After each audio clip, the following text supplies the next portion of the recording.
안녕하세요. 자, 오늘 우리가 같이 파헤쳐볼 진짜 흥미로운 이야기가 하나 있는데요. 바로 전교 1등 다이슨의 컴백 스토리입니다.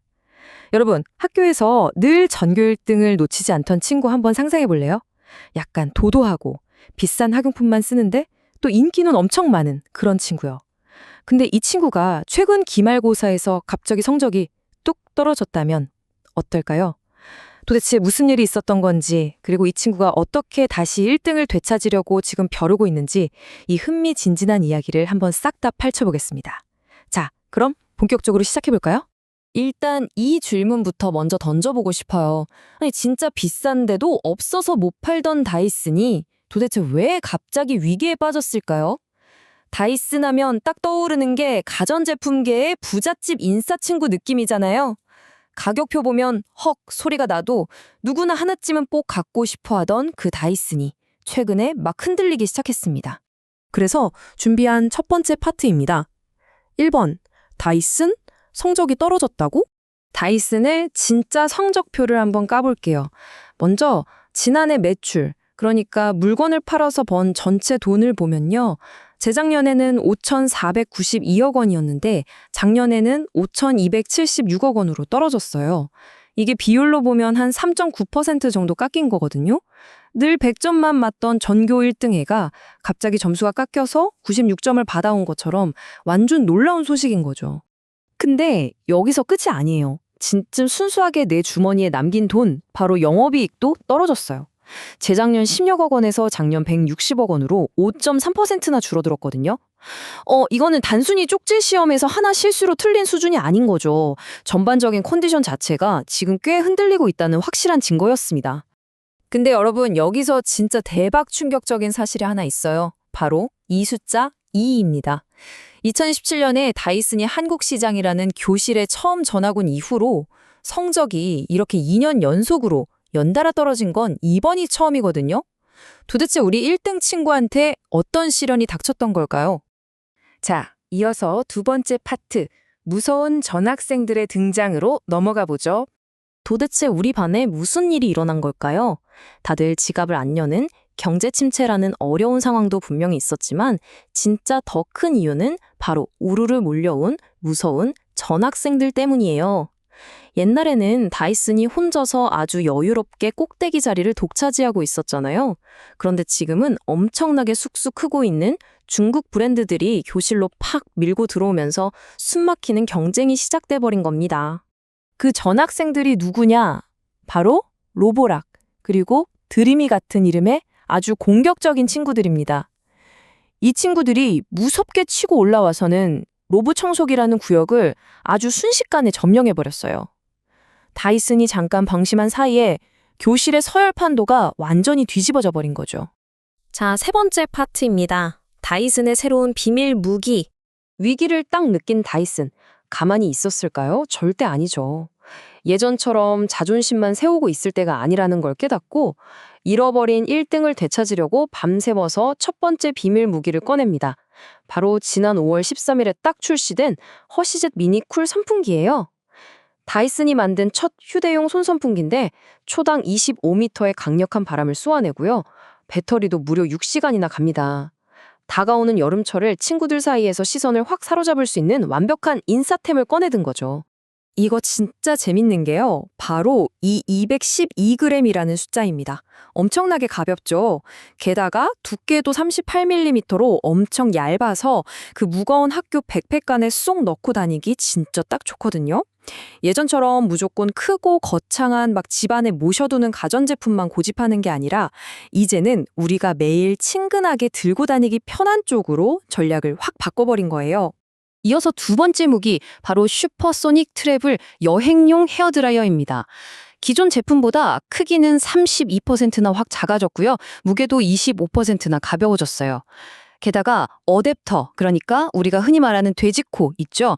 그런 거 없이 전 세계 어디서든 바로 꽂아 쓸 수 있는 프리볼트 설계까지 딱 갖췄습니다.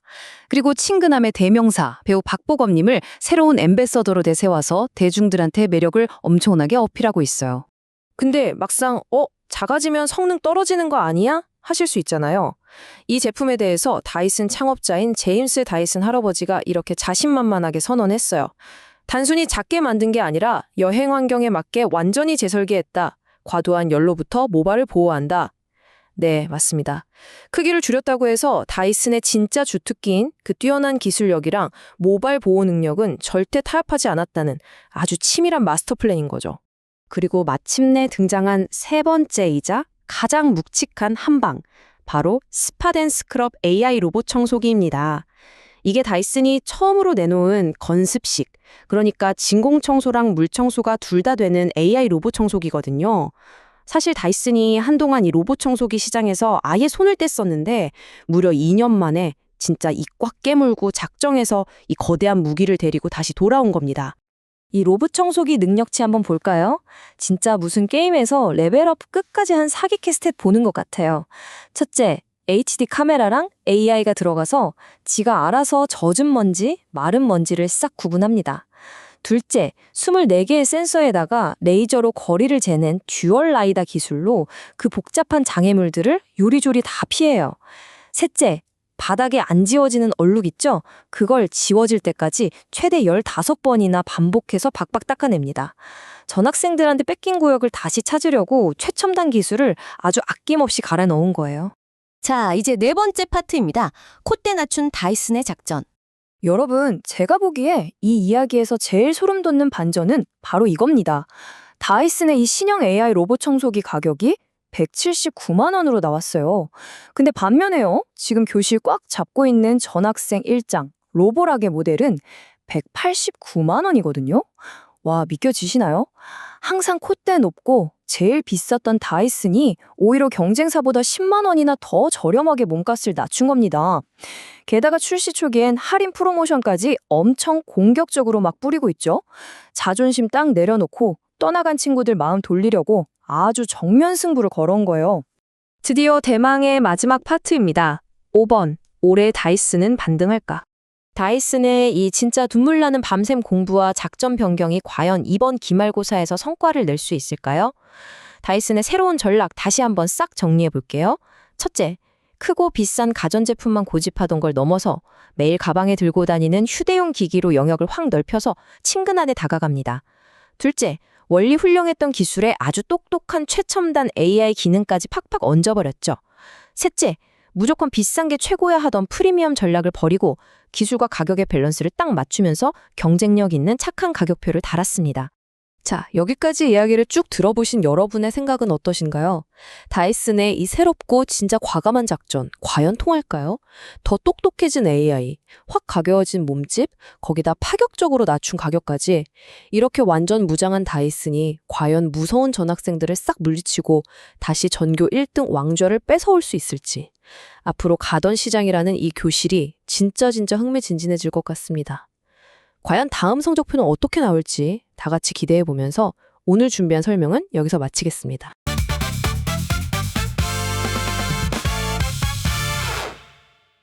여러분, 안녕하세요. 복잡하고 딱딱한 경제 이야기. 숫자만 보면 머리 아프시죠? 그래서 준비했습니다. 경제를 1도 몰라도 중학교 2학년 학생도 하고 고개를 끄덕일 수 있게 아주 쉽고 재밌게 풀어드리는 오늘의 핵심 정리 시간입니다. 자, 우리가 매일 길에서 마주치는 자동차 있잖아요. 오늘은 바로 그 자동차의 발밑에서 일어나고 있는 진짜 엄청난 변화에 대해 이야기해보려고 합니다. 편안하게 제 이야기 한번 들어보시죠. 바로 시작하겠습니다. 먼저 재미있는 질문 하나 드려볼게요.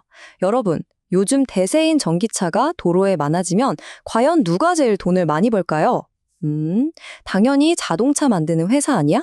아니면 그 안에 들어가는 엄청 큰 배터리 만드는 회사들? 네, 물론 맞습니다. 하지만 오늘 우리가 진짜 주목해야 할 곳은 따로 있어요. 바로 자동차의 신발을 만드는 곳입니다. 맞아요. 타이어 회사예요. 매연기관차에서 전기차로 세상이 휙휙 바뀌고 있는 이 거대한 파도 속에서 타이어 회사들은 과연 침몰하고 있을까요? 아니면 파도를 타고 날아오르고 있을까요? 오늘 살펴볼 한 기업의 성적표가 그 궁금증을 아주 속 시원하게 풀어줄 겁니다. 자, 여기 정말 입이 떡 벌어지는 숫자가 하나 있습니다. 바로 5,069억 원. 이게 뭐냐면요. 한국타이어가 올해, 그러니까 2026년 1분기에 낸 영업이익이에요. 쉽게 말해 물건 팔고 뗄 것 다 떼고 내 주머니에 순수하게 남은 돈이 무려 5천억 원이 넘는다는 거죠. 그것도 1년이 아니라 단 3개월, 딱 1분기만에요. 이건 그냥 장사가 좀 잘 됐네 수준이 아닙니다. 시장 판도를 완전히 뒤흔들 만한 엄청난 엔진이 켜졌다는 뜻이거든요. 그럼 이 5천억 원이란 숫자가 얼마나 대단한 건지 한번 비교해 볼까요? 작년 이맘때랑 비교하면 무려 42.9%나 껑충 뛰어 오른 겁니다. 거의 절반 가까이 수익이 팍 늘어난 거죠. 사실 요즘 전 세계 경제 상황 여러분도 아시다시피 진짜 만만치가 않거든요. 해외에 물건 팔 때 붙는 관세도 엄청 높고 유가, 그러니까 기름값도 계속 오르락내리락 하잖아요. 타이어는 고무랑 화학물질로 만드니까 기름값이 오르면 원가도 바로 뛰거든요. 게다가 그 무거운 타이어들을 배에 싣고 전 세계로 보내는 물류비까지 다 올랐단 말이죠. 그런데도 수익이 이렇게 폭발적으로 늘었다? 이건 이 회사가 온갖 악조건을 다 뚫고서라도 사람들이 비싸도 살게요 하는 아주 매력적인 물건을 전 세계에 불티나게 팔고 있다는 가장 확실한 증거입니다. 파트 1, 진짜 성공 비결은 무엇일까? 과연 무엇이 이런 엄청난 실적을 이끌었는지 그 속을 한번 들여다보겠습니다. 도대체 뭘 어떻게 팔았길래 이런 마법 같은 숫자가 나왔을까요? 회사의 전체 덩치도 중요하지만 진짜 알짜배기인지 보려면 영업이익률, 그러니까 얼마나 남겨먹었는지를 봐야 해요. 이번 분기 한국타이어의 영업이익률은 무려 17.1%였습니다. 이게 감이 잘 안 오실 수 있는데 아주 쉽게 피자 가게에 비유해 볼게요. 여러분이 동네에서 피자집 사장님이라고 쳐보죠. 10,000원짜리 피자 한 판 팔면 밀가루값 빼고 치즈값 빼고 알바생 월급 주고 가게 월세 내고 나면 얼마나 남을까요? 공장 돌리는 제조업에서 영업이익률 17.1%라는 건요. 10,000원짜리 피자 팔 때마다 내 앞치마 주머니에 순수하게 1,700원이 꽂힌다는 뜻입니다.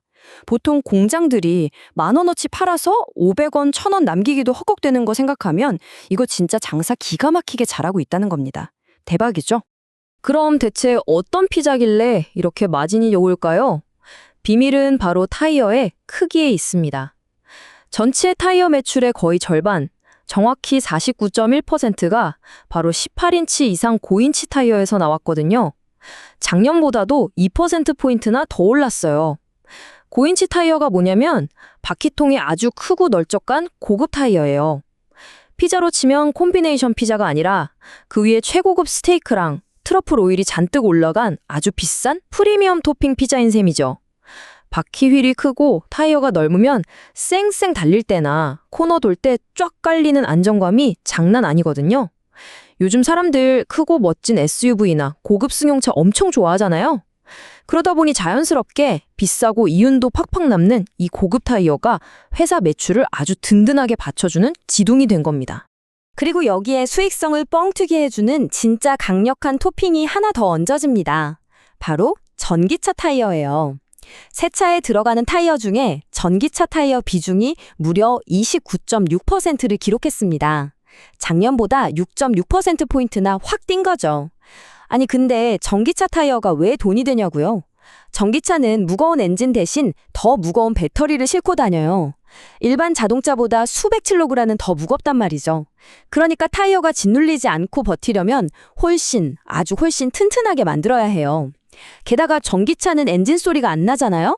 그래서 타이어가 도로랑 마찰하는 드르륵 하는 소리가 차 안에서 엄청 크게 들려요. 이걸 잡으려면 소음을 쫙 줄여주는 첨단 기술이 들어가야 합니다. 한마디로 만들기 까다롭고 특별한 기술이 들어가니까 당연히 비싸게 팔 수 있는 거죠.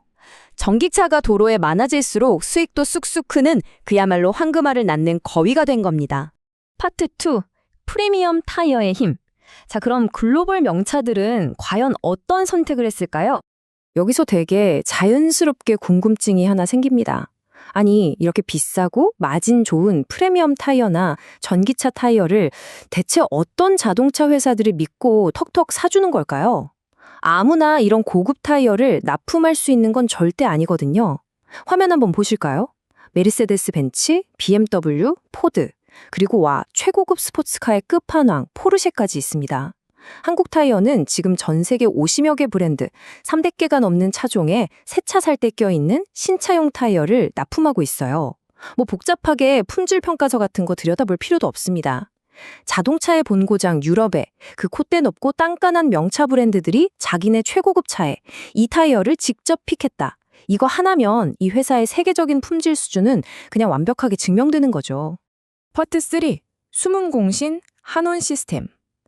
회사의 강력한 성장 엔진에 대해 알아볼 차례입니다. 사실 이번 1분기 성적표에는 타이어만큼이나 회사를 아주 펄펄 날게 만든 숨은 에이스가 하나 있습니다. 2025년부터 한국타이어 품에 완전히 쏙 들어온 자회사인데요. 바로 한온 시스템이라는 곳입니다. 이름이 조금 낯설 수도 있어요. 쉽게 설명해 드릴게요. 이 회사는 자동차의 열을 기가 막히게 관리해주는 전문 기업입니다. 우리도 여름엔 에어컨 틀고 겨울엔 히터 틀잖아요. 자동차도 온도를 딱 맞게 조절해주는 시스템이 진짜 필수거든요. 특히 요즘 대세인 전기차는 배터리가 심장인데 이 배터리가 너무 뜨거워지거나 꽁꽁 얼지 않게 지켜주는 열관리 시스템이 차가 얼마나 멀리 갈 수 있는지를 결정하는 핵심 중의 핵심 부품입니다. 한국타이어는 이제 그냥 까만 고무 타이어만 파는 회사가 아니라 이런 미래 첨단 기업까지 품으면서 자동차 산업 전체를 아우르는 거대한 모빌리티 그룹으로 진화하고 있는 중인 거죠. 이 숨은 에이스의 활약은 숫자를 보면 진짜 기가 막힙니다. 한온 시스템이 1분기의 매출액은 2조 7,482억 원, 영업이익은 972억 원을 냈는데요. 진짜 대박인 건 이 영업이익이 작년보다 무려 361.1%나 수직으로 솟구쳤다는 겁니다. 360%요? 완전 폭발적인 성장이죠. 한국타이어 본체가 프리미엄 타이어라는 튼튼한 날개로 막 날아오르고 있을 때 자회사인 한온 시스템이 뒤에서 엄청나게 큰 로켓 부스터를 확 달아준 격입니다. 두 회사가 뭉쳐서 만들어낸 이 폭발적인 시너지가 이번 1분기 성적표를 통해 아주 완벽하게 증명된 셈이죠. 파트 4. 앞으로의 거침없는 질주, 미래를 향한 이들의 멈추지 않는 투자를 살펴보겠습니다. 지금까지 본 성적표도 입이 떡 벌어지지만 진짜 무서운 건 이들이 지금 돈 잘 번다고 만족하고 멈춰 있지 않다는 거예요. 오히려 미래를 향해 가속 페달을 꽉 밟고 있습니다. 한국타이어는 지금 미국 테네시주에 있는 엄청나게 큰 공장을 더 크게 늘리는 공사를 하고 있거든요.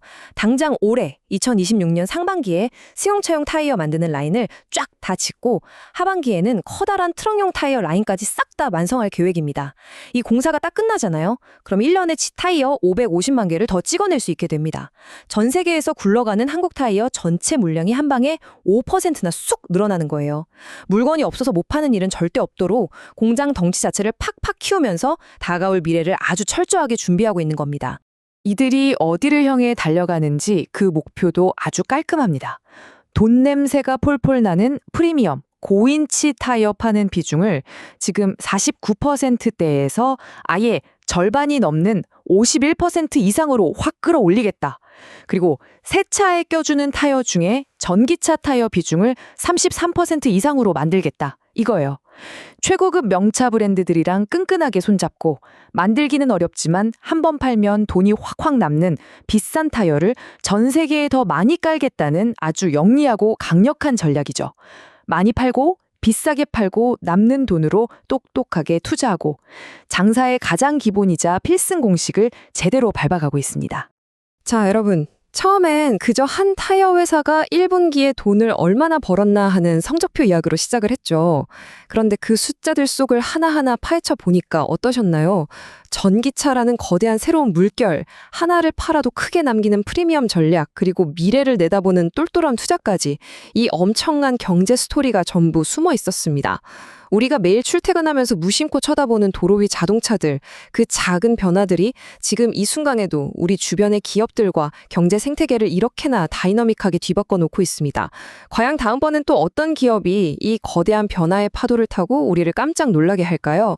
여러분도 이제 길거리 굴러다니는 자동차들의 신발을 보실 때 조금 더 흥미진진한 눈으로 보실 수 있기를 바라면서 오늘의 핵심 정리는 여기서 마치겠습니다. 지금까지 함께해 주셔서 정말 감사합니다.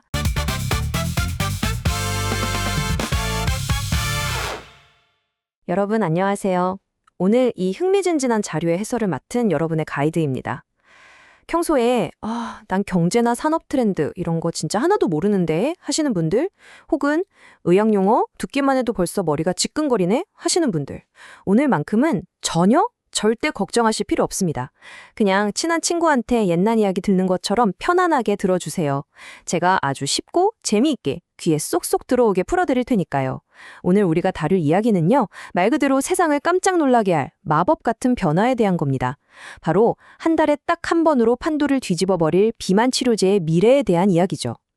사실 최근 전 세계에서 가장 뜨겁게 어마어마한 돈이 몰려들고 있는 곳, 그리고 사람들의 일상과 라이프 스타일을 송두리째 바꿔놓고 있는 혁명적인 산업이 바로 이 비만 치료제 시장이거든요. 도대체 우리 눈에 보이지 않는 곳에서 어떤 기적 같은 일이 벌어지고 있는지 지금부터 저와 함께 차근차근 아주 재미있게 알아보겠습니다. 자, 그럼 본격적으로 한번 파헤쳐 볼까요? 여러분, 진짜 딱 한 번만 상상해 보세요. 만약 여러분이 살을 빼고 예전의 건강을 되찾기 위해서 매일매일 정말 하루도 빠짐없이 스스로 자기 배나 허벅지에 뾰족한 주사를 찔러 넣어야 한다면 기분이 어떠실 것 같나요? 상상만 해도 끔찍하죠?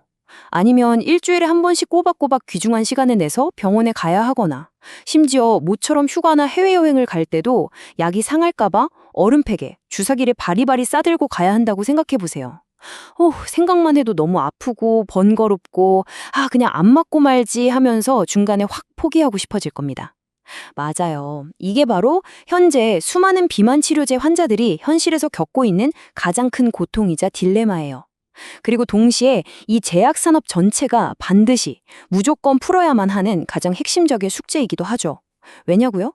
아무리 기가 막히게 살이 빠지는 명약이라도 사용하는 사람이 귀찮고 아파서 중간에 약을 끊어버리면 말짱 도루묵이니까요.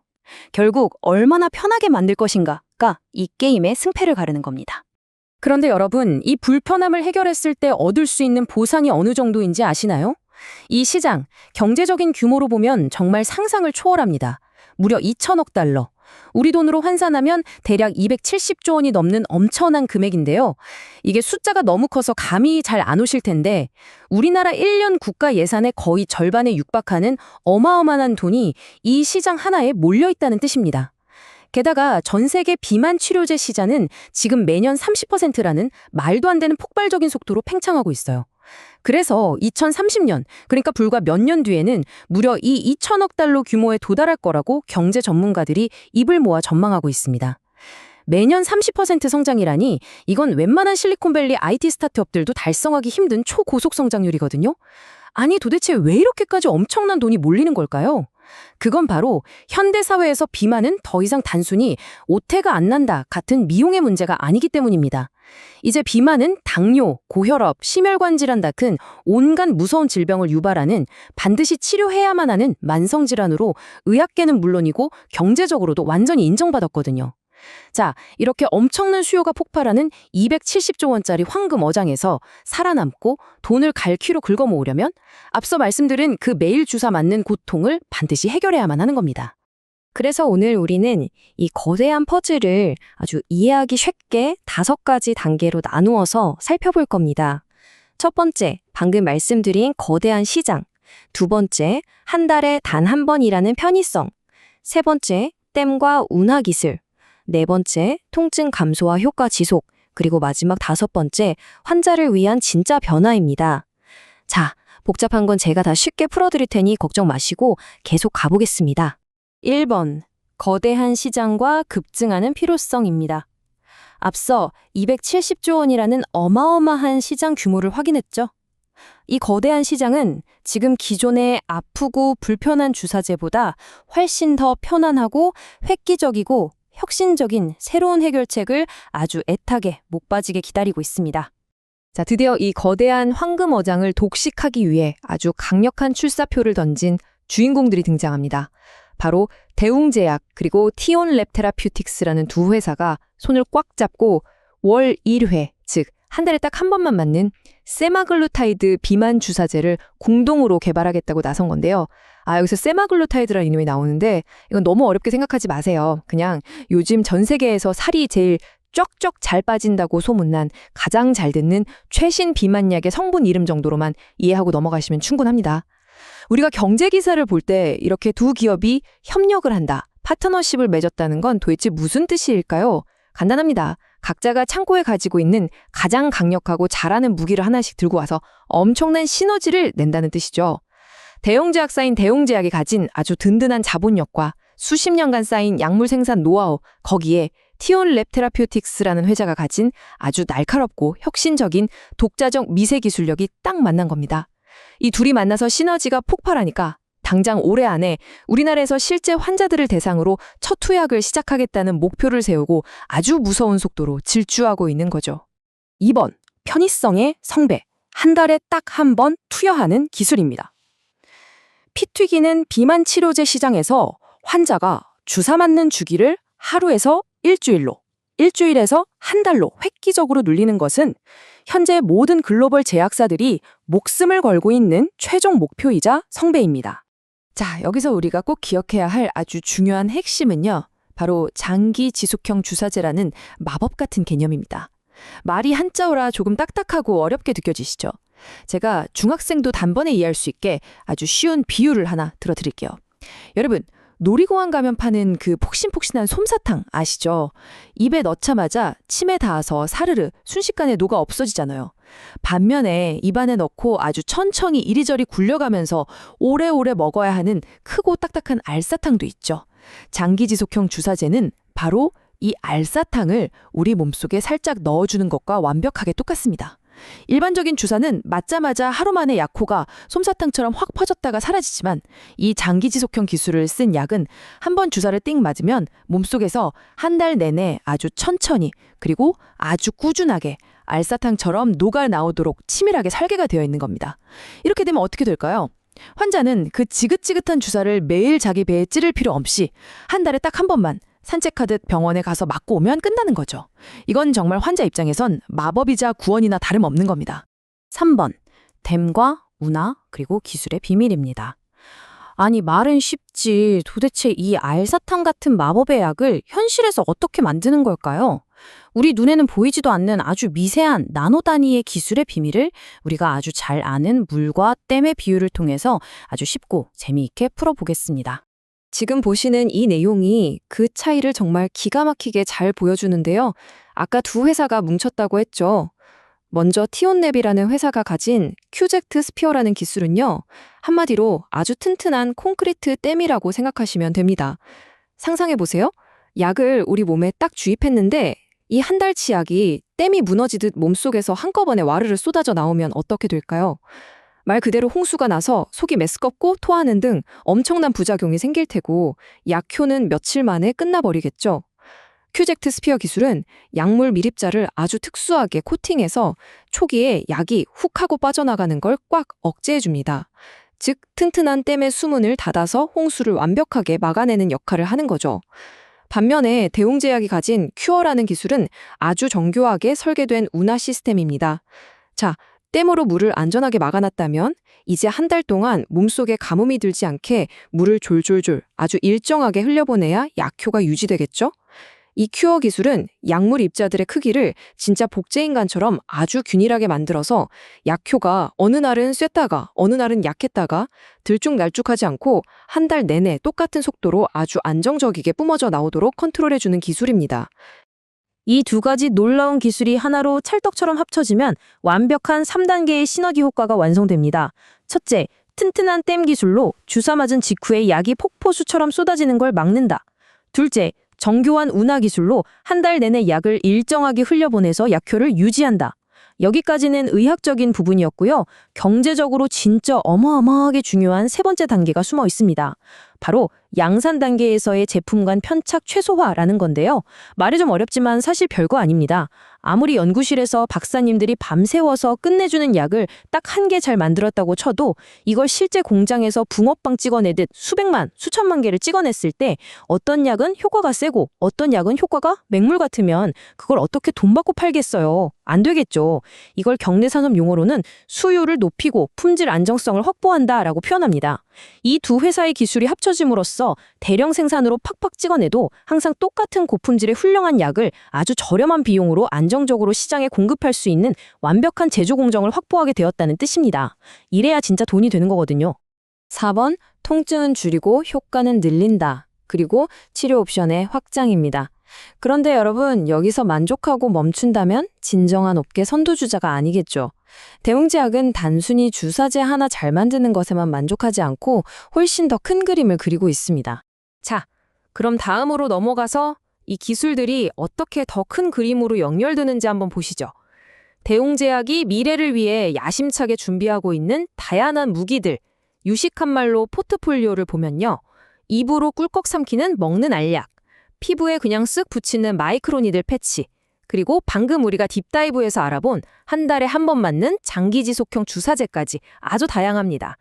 여기서 특히 저 두 번째, 마이크로니들 패치라는 게 진짜 대박인데요. 여러분, 모기 물렸을 때 붙이는 동그란 패치나 상처 났을 때 붙이는 반창고 아시죠? 그냥 피부에 그걸 쓱 붙이기만 하면 끝입니다.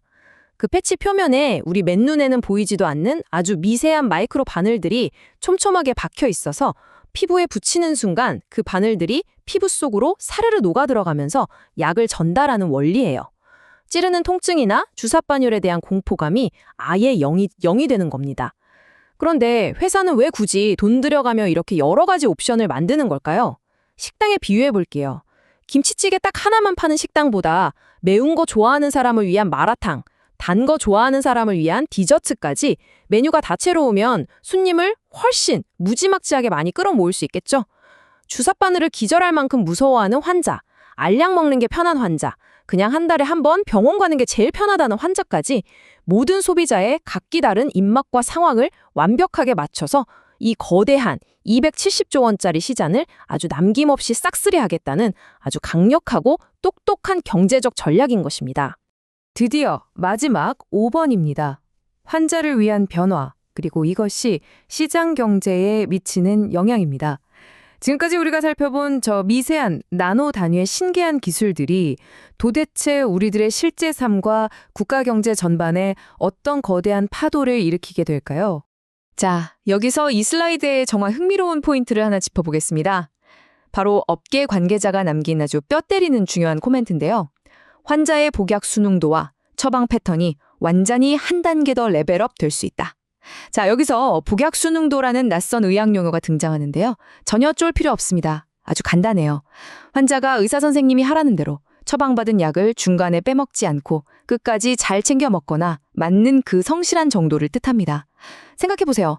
약을 매일 맞아야 하고 그게 너무 아프고 번거로우면 사람들이 나 살 안 빼고 말래 하면서 중간에 포기하겠죠. 그럼 복약 순응도가 땅바닥으로 뚝 떨어지는 겁니다. 그런데 방금 본 것처럼 한 달에 한 번만 맞거나 아니면 그냥 자기 전에 반창고처럼 팔뚝에 쓱 붙이기만 하면 끝난다면 어떨까요? 중간에 귀찮아서 포기하는 사람 없이 열이면 열 모두가 끝까지 치료를 아주 편안하게 받을 겁니다. 이게 경제산업적으로 왜 그렇게 중요하냐고요? 제약사 입장에서는 환자들이 중간에 이탈하지 않고 계속 약을 쓰니까 마치 우리가 매달 넷플릭스 구독료 자동 결제하듯이 아주 꾸준하고 확실한 황금알을 낳는 거위 같은 수익 모델을 확보하게 되는 겁니다. 더 나아가서 국가 전체적으로, 우리 사회 전체적으로 보면 어떨까요? 사람들이 중간에 포기하지 않고 끝까지 치료를 받아서 다들 살을 빼고 건강해지니까 나중에 비만 때문에 생기는 당뇨나 심장병 같은 끔찍한 합병증을 치료하는 데 들어가는 그 엄청난 국가적 의료비 세금과 사회적 손실 비용을 아주 획기적으로 팍 줄일 수 있게 되는 겁니다. 환자도 건강해져서 좋고 기업은 돈 벌어서 좋고 국가는 세금 아껴서 좋은, 그야말로 모두가 해피엔딩인 윈윈의 마법이 펼쳐지는 거죠. 여러분, 오늘 이야기 어떠셨나요? 처음에는 웬 복잡하고 어려운 약 이야기인가 싶으셨겠지만 그 속을 가만히 들여다보니 사실은 우리 삶을 어떻게든 더 편안하고 고통 없게 만들어주기 위한 기발하고 따뜻한 아이디어들, 그리고 동시에 그 어마어마한 부의 시장을 선점하기 위한 기업들의 치열하고 똑똑한 경제 전략들이 아주 흥미진진하게 숨어 있었습니다. 한 달에 단 한 번이라는 이 믿기 힘든 편리함, 이것은 단순히 귀찮음을 덜어주는 가벼운 수준을 넘어서서 인류가 만성질환을 대하고 치료하는 그 근본적인 패러다임 자체를 완전히 뒤바꿔 놓고 있습니다. 앞으로는 비만 치료뿐만이 아니라 우리가 지금은 상상조차 하지 못했던 훨씬 더 많은 질병들이 우리의 소중한 일상에 전혀 단 1%의 방해도 주지 않는 아주 마법 같고 편안한 방식으로 쉽게 치료되는 놀라운 날이 오지 않을까요? 이 혁신적인 기술과 치열한 시장 경제의 만남이 또 어떤 눈부신 미래를 우리 눈앞에 가져다 줄지 함께 즐겁게 상상해 보면서 여러분의 삶도 그리고 오늘 채워가신 지식도 한층 더 풍요롭고 건강해지셨기를 진심으로 바랍니다. 지금까지 여러분의 친절한 가이드였습니다. 감사합니다.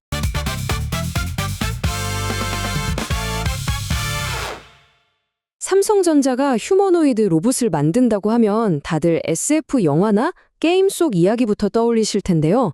놀랍게도 이거 진짜 현실에서 벌어지고 있는 일입니다. 세계 최강의 IT 기업 삼성이 아예 작정을 하고 휴머노이드 로봇 개발이라는 어마어마한 퀘스트를 시작했거든요. 도대체 삼성이 왜, 그리고 어떻게 사람 닮은 로봇을 만들겠다는 건지 오늘 그 핵심 마스터 플랜을 아주 쏙 시원하게 파헤쳐 보겠습니다. 자, 일단 상상력부터 한번 발휘해 볼까요? 지금 여러분 손에 들려있는 스마트폰 아니면 거실에 있는 커다란 TV나 냉장고에 갑자기 쑥 하고 팔다리가 생겨서 집안에 막 돌아다닌다고 생각해 보세요. 그러더니 숙제는 다 했어? 하고 친근하게 말을 건네는 거죠. 상상만 해도 진짜 신기하면서도 약간 소름 돋지 않나요? 근데 이게 바로 삼성이 최종적으로 꿈꾸는 휴머노이드 로봇의 모습입니다. 우리가 매일 쓰는 평범한 전자기기들이 아예 살아 숨쉬는 로봇으로 진화하는 그야말로 마법 같은 일이 곧 시작될 거란 얘기죠. 그럼 도대체 왜 삼성이 이런 새로운 도전에 나선 걸까요? 이걸 이해하려는 삼성이란 기업을 게임 속 만렙 플레이어라고 생각하시면 아주 쉽습니다. 다들 RPG 게임 해보셔서 아시죠? 레벨을 끝까지 올려서 더 이상 찍을 경험치가 없는 상태. 그걸 만렙이라고 하잖아요. 지금 삼성의 상태가 딱 그렇습니다. 스마트폰이나 TV, 가전제품 시장에서는 이미 완전 만렙을 찍은 최고의 플레이어거든요. 솔직히 요즘 좋은 폰, 좋은 TV 웬만하면 다들 가지고 있잖아요. 시장 자체가 이른바 성숙기에 접어들었다는 뜻입니다. 자, 그럼 만렙 플레이어는 이제 뭘 해야 할까요? 네, 당연히 계속 성장하려면 완전히 새로운 대형 확장팩이 필요하겠죠? 바로 그 새로운 확장팩의 핵심 부대가 로봇, 그리고 AI인 겁니다. 자, 드디어 새로운 확장팩이 열렸습니다. 그럼 이제 뭘 해야 하죠? 이 거대한 퀘스트를 깨기 위해 최고의 능력자들, 그러니까 로봇 어벤져스 파트를 결성해야겠죠? 삼성이 이 파티를 어떻게 꾸려왔는지 그 타임라인을 보면 진짜 흥미롭습니다. 이게 그냥 하루아침에 로봇 만들자 해서 뚝딱 나온 게 아니에요. 일단 2021년에 로봇 사업화 TF라는 일종의 정찰대를 먼저 띄웁니다. 분위기를 딱 보더니 이듬해인 2022년에는 아예 정규 조직인 로봇 사업팀으로 레벨을 확 올려버리죠. 그리고 여기서 대박 사건이 터집니다. 2023년 1월에 레인보우 로보틱스라는 기업에 무려 5,900억 원, 어마어마한 골드를 쏟아부어서 지분을 확보한 거예요.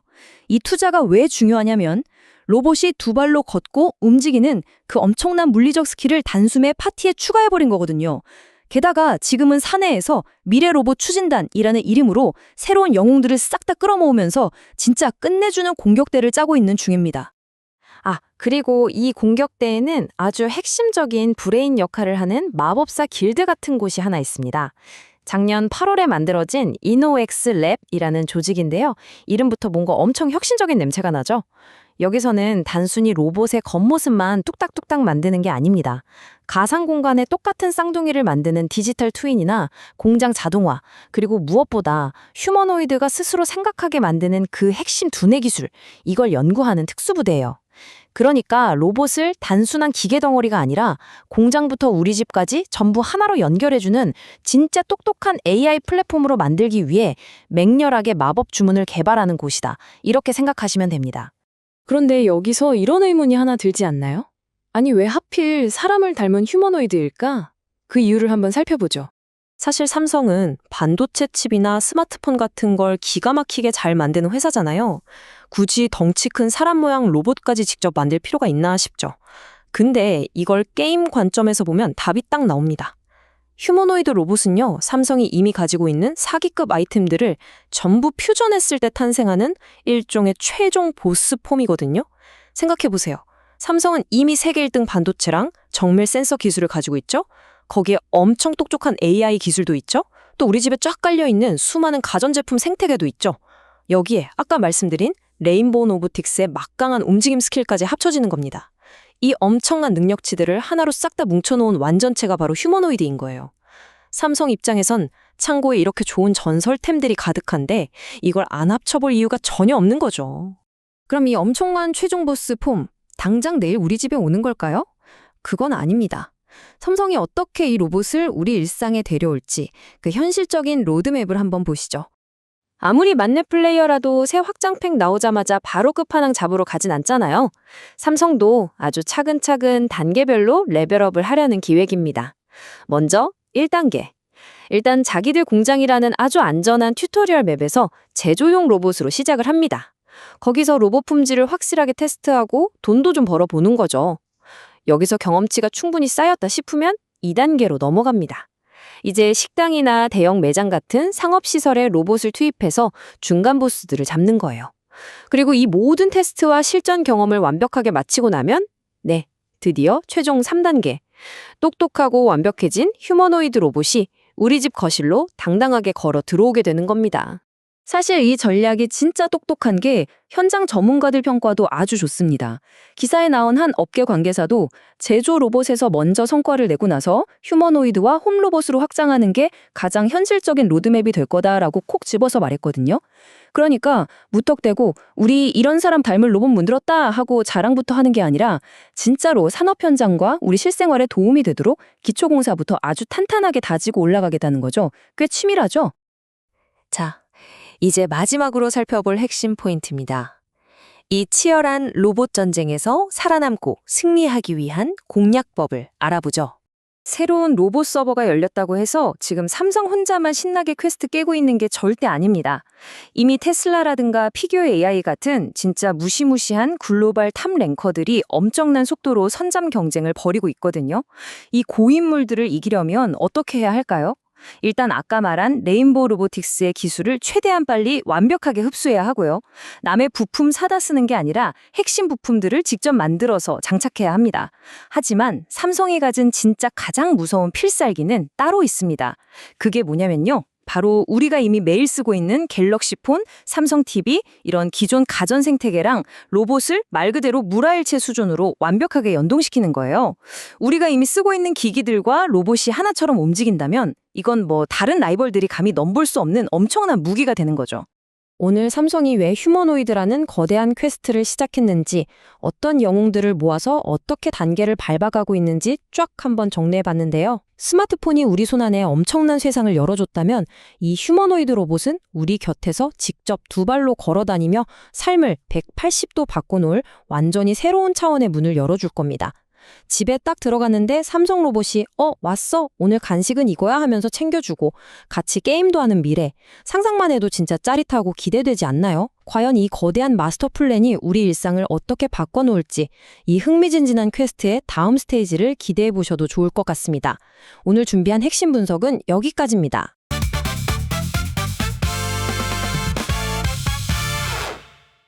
자, 여러분, 길거리 가다 보면 엄청 자주 보이는 거대한 마트, 홈플러스, 다들 아시죠?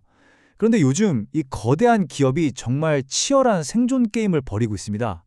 심지어 자신들이 제일 아끼던 완전 알짜배기 보물까지 팔아야만 했거든요. 도대체 홈플러스에 무슨 일이 벌어지고 있는 걸까요?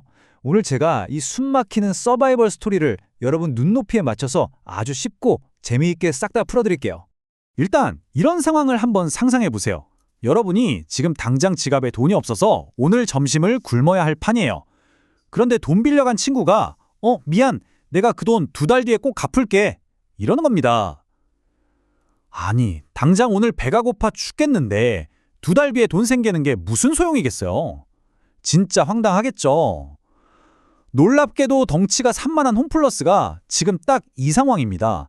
당장 쓸 수 있는 현금이 말라버린 아주 절박한 상황인 거죠. 오늘 우리가 짚어볼 내용들인데요. 아끼던 보물을 판 사연부터 텅 빈 지갑의 현실, 그리고 살아남기 위한 극단적 선택, 옴니채널이라는 큰 그림, 마지막으로 앞으로 넘어야 할 산까지 순서대로 쭉쭉 알아볼게요. 자, 첫 번째 이야기. 아끼던 보물을 팔다입니다. 아까 말씀드린 그 절박한 상황에서 벗어나기 위해 홈플러스가 진짜 눈물을 머금고 큰 결단을 내립니다.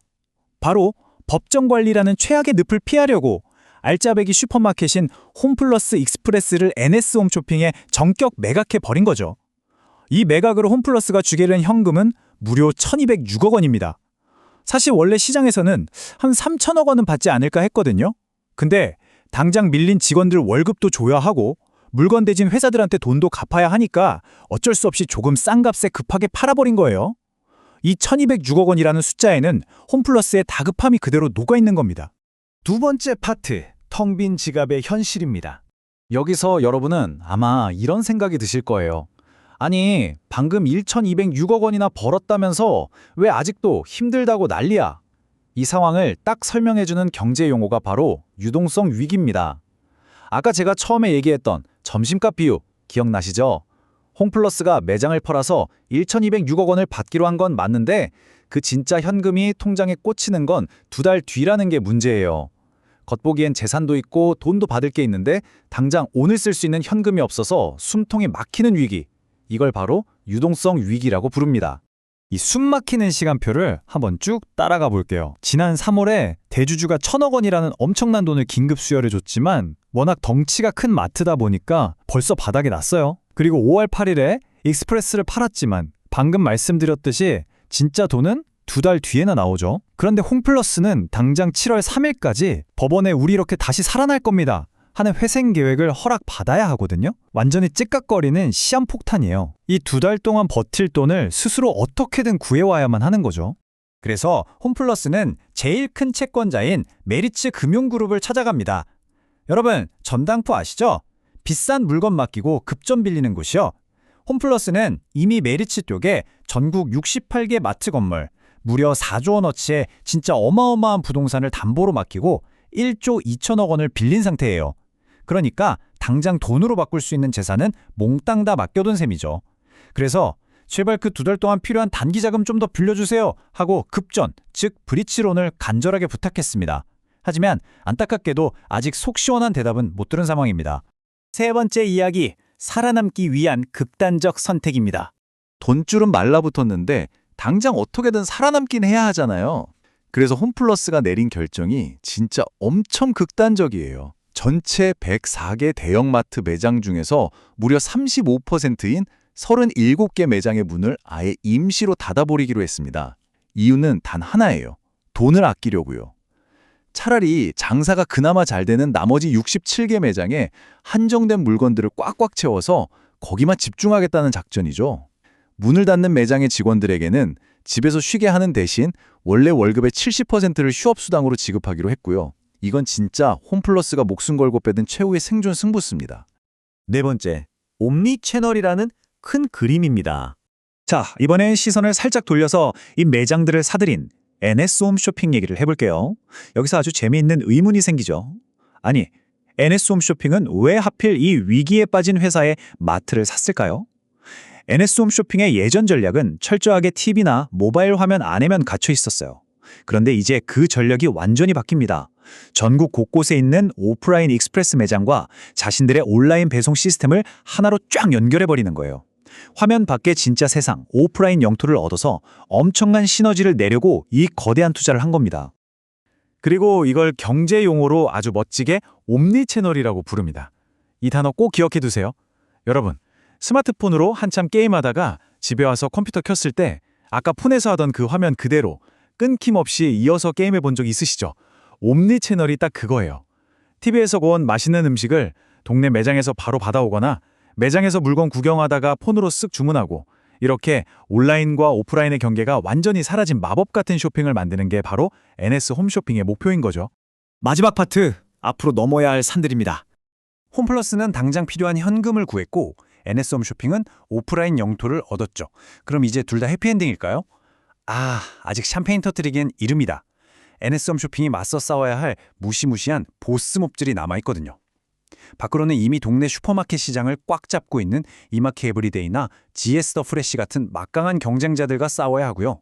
안으로는 그동안 회사가 어려워지면서 사기가 뚝 떨어진 직원들의 마음도 다독여야 하고 노조와도 협력해야 합니다. 잃어버린 영업력을 다시 끌어올리는 게 결코 만만한 일이 아니죠. 자, 이 거대한 생존 게임 어떻게 보셨나요? 홈플러스는 이 지독한 현금 가뭄을 버텨내고 다시 일어설 수 있을까요? 그리고 NS 홈쇼핑은 그 수많은 보스업들을 물리치고 오프라인의 새로운 강자로 우뚝 설 수 있을까요? 우리가 그냥 무심코 지나치던 동네 마트 간판 뒤에 사실은 이렇게 피 튀기는 돈과 전략의 비즈니스 세계가 숨어 있었던 겁니다. 과연 이 승부의 결말이 어떻게 될지 앞으로 뉴스에 나올 때마다 관심 있게 지켜보시면 경제가 훨씬 더 재밌어질 거예요. 오늘 설명해드린 이야기는 여기까지입니다.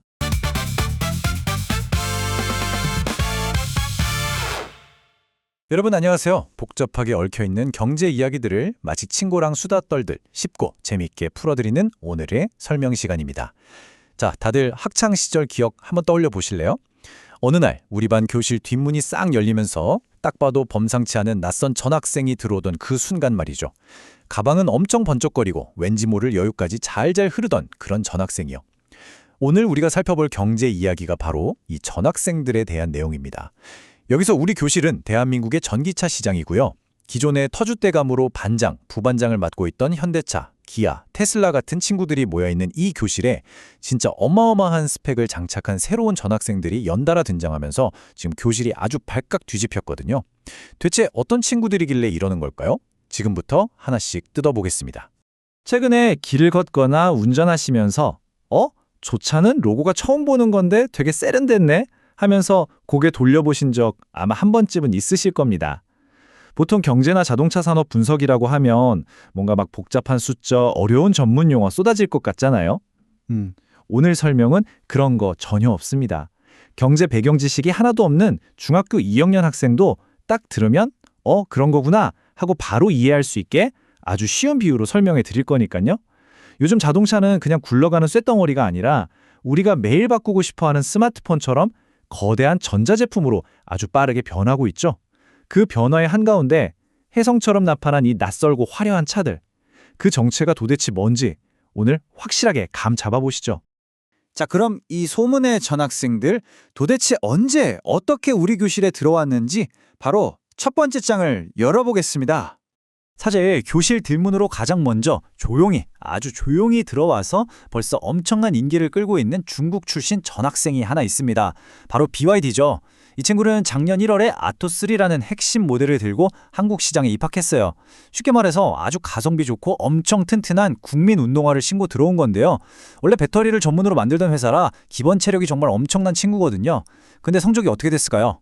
올해 3월 기준으로 무려 수입차 판매량 4위라는 진짜 깜짝 놀랄 만한 성적표를 받았습니다. 정말 조용히 들어와서 어느새 우리 수입차 시장의 핵심 멤버로 자리를 딱 잡아버린 거죠. 가성비를 따지는 대중시장을 아주 성공적으로 파고든 훌륭한 사례라고 볼 수 있습니다. 자, 이어서 두 번째 장입니다. 이번엔 운동화가 아니라 명품 구두를 신고 강남에 나타난 프리미엄 전학생 지커에 대해 알아보죠. 지커라는 이름 아마 아직은 좀 생소하신 분들 많으실 거예요. 이 지커는 중국의 거대한 자동차 그룹인 지리홀딩스가 2021년 4월에 야심차게 공식 출범시킨 프리미엄 전기차 브랜드입니다. 배경 지식을 살짝만 더해드리자면요.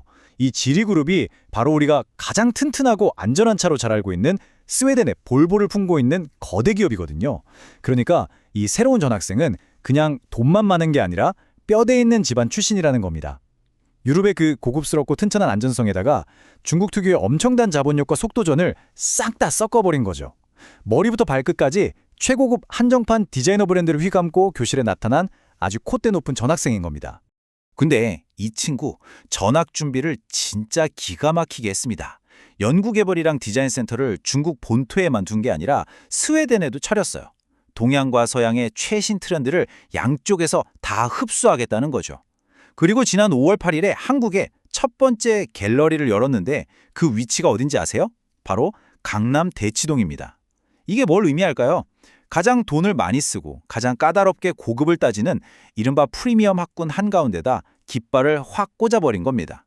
게다가 여기서 멈추지 않고 앞으로 전국에 14개의 전시장을 쫙 깔겠다는 어마어마한 계획까지 세워두고 있어요. 더 무서운 건 이겁니다. 지커가 작년 2월에 한국 법인을 세우면서 한국 시장의 리더로 누구를 데려왔느냐? 바로 전 아우디 코리아 사장이었던 임현기 대표를 영입했습니다. 여러분 이거 한번 상상해보세요. 새로 전학 온 학생이 우리 반 반장을 꼭 차지하고 싶어서 옆에 있는 최고급 독일교와 국제학교의 전교회장 출신을 자기 개인 과외 선생님으로 딱 모셔온 거랑 똑같은 상황입니다. 한국의 고급 수입차 소비자들이 도대체 뭘 좋아하고 어떻게 지갑을 여는지 그 심리를 귀신같이 아는 최고 전문가를 앞세웠다는 거거든요. 한국 시장 진출이 그냥 한번 찔러보는 수준이 아니라는 걸 완벽하게 보여주는 대목이죠. 그럼 세 번째 장으로 빠르게 넘어가 볼까요?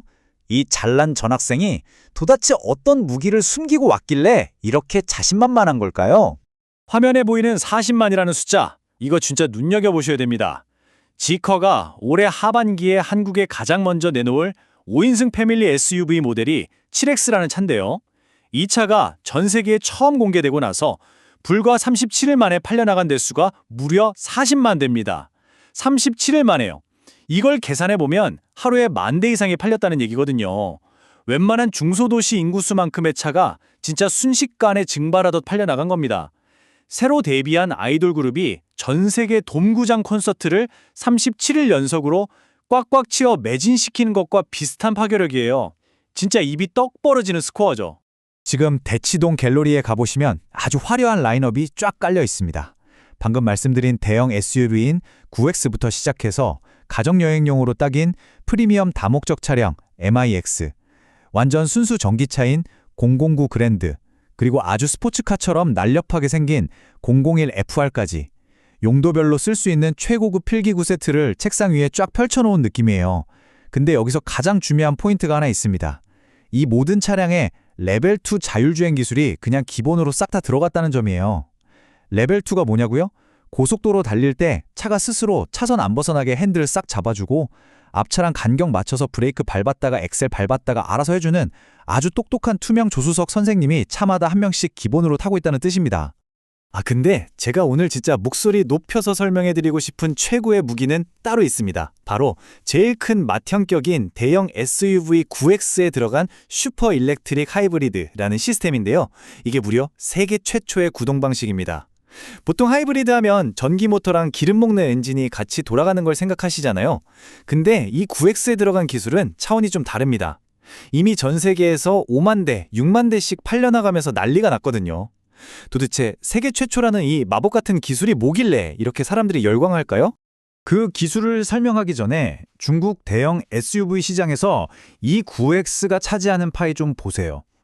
혼자서 무려 30%를 싹쓸이하고 있습니다. 길거리에 지나가는 덩치 큰 SUV 10대 중에 3대가 전부 이 9X라는 얘기예요. 중국에서만 한 달에 10,000대씩 꾸준히 팔려나갑니다. 아니 아무리 자국 브랜드라지만 이렇게까지 압도적인 지지를 받는 이유 대체 뭘까요? 놀라지 마세요. 이 9X는요. 도로를 쌩쌩 달리는 주행 중에도 자기 혼자 배터리를 최대 80%까지 충전해버립니다. 여러분, 이게 얼마나 말도 안 되는 사기적인 능력인지 감이 오시나요? 비유하자면 이래요. 우리가 스마트폰으로 그래픽 엄청 빵빵한 고사양 3D 게임을 미친 듯이 돌리고 있는데 배터리가 줄어들기는커녕 오히려 지 혼자 고속으로 80%까지 쑥쑥 충전되고 있는 상황이랑 똑같은 겁니다. 사실 전기차 살 때 사람들이 제일 두려워하는 게 가다가 갑자기 배터리 방전돼서 길 한가운데 서면 어떡하지? 하는 이른바 주행거리 공포증이거든요. 근데 9X는 달리면서 자기가 알아서 배터리를 채워버리니까 그 공포를 아예 삭제시켜버린 겁니다. 진짜 중학교 2학년 친구들이 봐도 와 이건 완전 밸런스 붕괴 사기캐네 라고 외칠 수밖에 없는 그런 압도적인 기술력이죠. 자, 이제 마지막 4번째 장입니다. 이 상황을 조금 더 넓은 시야로 우리 교실 전체의 그림으로 한번 살펴볼까요? 거세지는 대륙의 공세입니다. 지금 한국 전기차 시장의 지각 변동은 아주 명확한 패턴을 보이고 있습니다. 화면 왼쪽을 보시면 앞서 등장했던 BYD는 가성비 끝판왕인 아토3를 내세워서 우리가 매일 편하게 싣는 대중적인 시장의 밑단을 아주 꽉 잡았죠. 반면에 오른쪽의 지커는요. 7X나 9X처럼 수천만 원, 그 이상을 기꺼이 낼 수 있는 돈 많은 학부모님들, 즉 최고급 프리미엄 럭셔리 시장을 정조준하고 있습니다. 그러니까 이게 무슨 말이냐면 단순히 빈틈을 하나 노리는 게 아니라 시장의 제일 아래쪽부터 제일 꼭대기층까지 완벽한 양동작전을 펼치면서 한국이라는 교실 전체를 위아래로 포위해 들어오고 있다는 겁니다. 게다가 이 전학생들의 태도가 진짜 무서워요. 지커코리아의 마케팅 매니저가 남긴 이 멘트 한번 보실래요? 항상 소비자가 원하는 걸 최선을 다해 가져올 수 있도록 할 것입니다. 이 말이 왜 무섭냐면요. 우리가 세계 최초 기술로 만든 차가 최고니까 묻고 따지지 말고 그냥 사. 이게 아니라는 거예요. 한국의 그 까다로운 소비자들이 뭘 원하시나요? 말씀만 하세요. 우리한테 있는 이 엄청난 기술력과 빵빵한 자본으로 여러분 입맛에 소름 돋게 싹 다 맞춰드릴게요. 이런 마인드거든요. 경제학적으로 보면 수요자의 니즈를 아주 정확하게 파악하고 유연하게 대처하겠다는 건데 이게 아주 정석이면서도 기존 경쟁자들에게는 제일 파괴적이고 두려운 전략입니다. 자, 오늘의 설명을 마무리하면서 여러분께 질문 하나 던져보고 싶습니다. 무서운 가성비로 무장한 체육특기생 BYD, 그리고 세계 최고의 기술력과 명품을 휘감고 강남으로 전학원 엘리트 지커, 이 엄청난 전학생들을 맞이한 우리의 대한민국 전기차 교실은 과연 앞으로 어떻게 변하게 될까요? 기존의 든든한 반장이었던 우리 국내 기업들은 이 매서운 도전에 맞서서 또 어떤 새로운 방어 전략을 짜서 보여줄까요? 한 가지 확실한 건요, 이런 치열한 경쟁이 벌어질수록 우리 같은 소비자 입장에서는 앞으로 훨씬 더 좋고 똑똑한 차를 고를 수 있는 아주 즐겁고 행복한 고민에 빠지게 될 거라는 사실입니다. 오늘 저와 함께 짚어본 이 흥미진진한 산업의 변화, 앞으로 도로에서 이 차들을 마주치실 때마다 꼭 한 번씩 떠올려 보시길 바랍니다. 저는 다음번에도 여러분이 고개 끄덕이실 수 있는 쉽고 명쾌한 경제 설명으로 다시 찾아오겠습니다. 오늘 함께 해주셔서 진심으로 감사합니다.